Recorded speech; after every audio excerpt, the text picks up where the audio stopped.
Today, we are going to be talking about the African Continental Free Trade Area. The African Continental Free Trade Area was signed by 44 African countries in 2018 in Kigali, Rwanda. The objective was simple: to promote intra-African trade. Intra-African trade has historically been very low, less than 20% of the entire trade by African countries.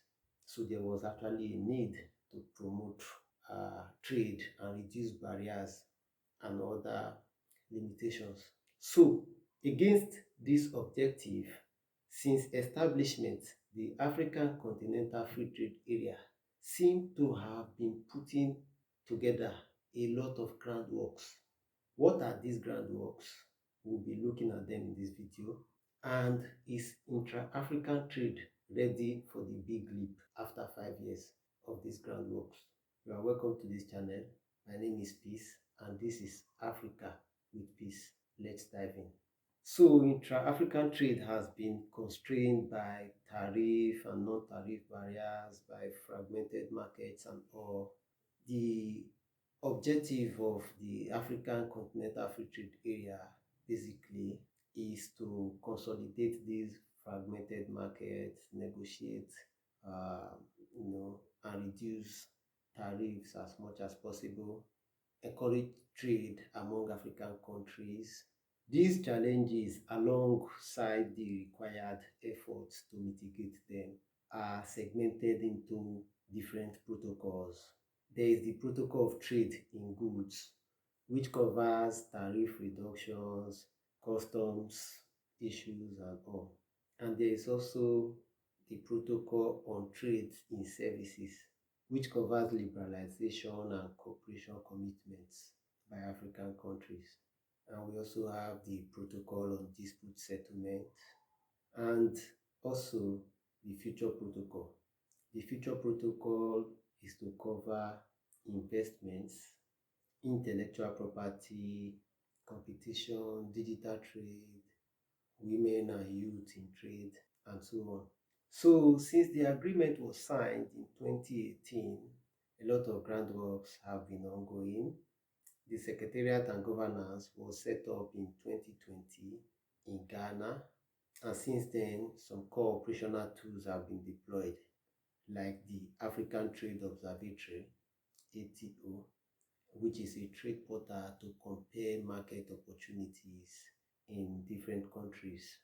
The Secretariat has also set up a non-tariff barrier reporting and monitoring system, essentially to bring to the notice of the Secretariat issues that are non-tariff based. The Secretariat has also set up an electronic tariff book for accessible tariff schedules. And the big one is the Pan-African Payment and Settlement System, PAPSS. PAPSS was deployed by Afreximbank in 2022.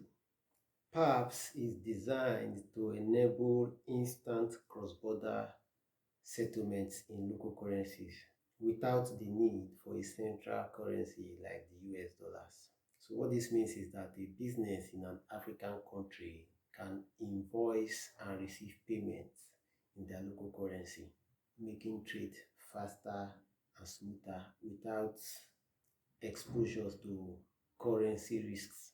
Although, as at date, the adoption of PAPSS is not yet enormous, less than 20 countries and about 500 banks have been onboarded on PAPSS.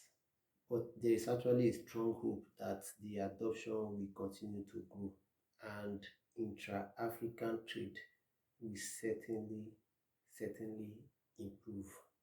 Yes, some progress have been made, but not so tremendous yet.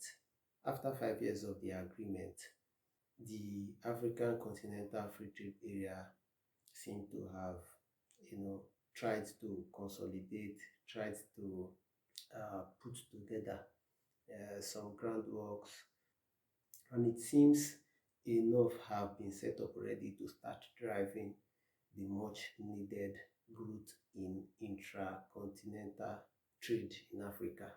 The African continent has been projected to grow its trade by about 5% annually, while intra-African trade has been projected to grow at 6.6%. So intra-African trade is expected to grow at a faster rate, which signifies improvement. And most of these improvements will actually hinge on the back of the initiatives of the African Continental Free Trade Area. We should even be expecting faster growth as more and more countries get onboarded on PAPSS, which will eliminate payment issues. Truthfully, I think PAPSS is a game changer. Payment issues is actually one of the most difficult aspects of international trade. So with PAPSS on the line and more central banks, and with more central banks being onboarded, definitely the future of intra-African trade will be much better than it is currently, because payment issues is one of the most challenging aspects of international trade. And with intra-African trade growing at a faster rate than the rate of African trade in general, definitely the proportion of intra-African trade to the entire African trade will actually begin to increase. So we can ambitiously envisage an increment of up to 40-50% in 10-20 years to come. Thank you until we meet another day. Bye for now.